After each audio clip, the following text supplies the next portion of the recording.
I'm Bishop Ron Thomas, and in 2020, I was elected to be the chairman of the Nevada Faith and Health Coalition.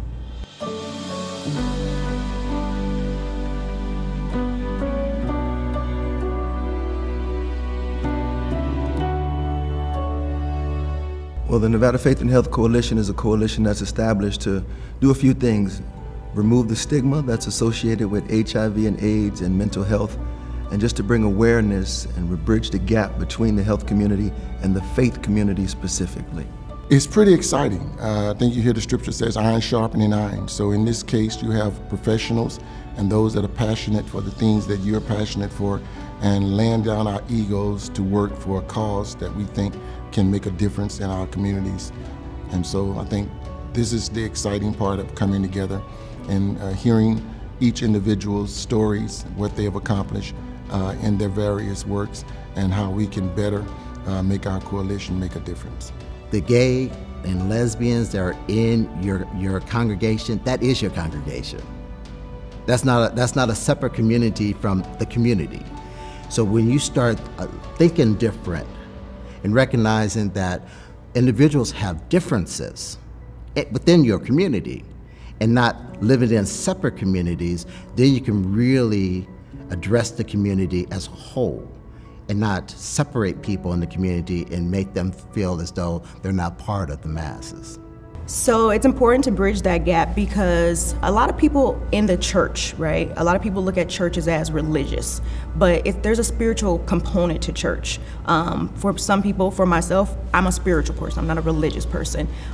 It's important to me because when you talk about spirituality, you talk about everything. You talk about the mind, you talk about the heart, you talk about the way you feel, your perceptions, all these things, right? That's what makes a person. And the reason why it's important to bridge those two things is because if you're not in connection with your whole person and with your health, those things will not click. And so you could be the greatest person, have the most money, but your faith is not intact, and then your health is not intact because you're not putting those two things together. And so for me, I like to say that those two things kind of come together. You know, a lot of people are walking around and they have faith. They also have health issues, or they care about their health issues, but they're not putting those two things together. So the coalition kind of does that for us.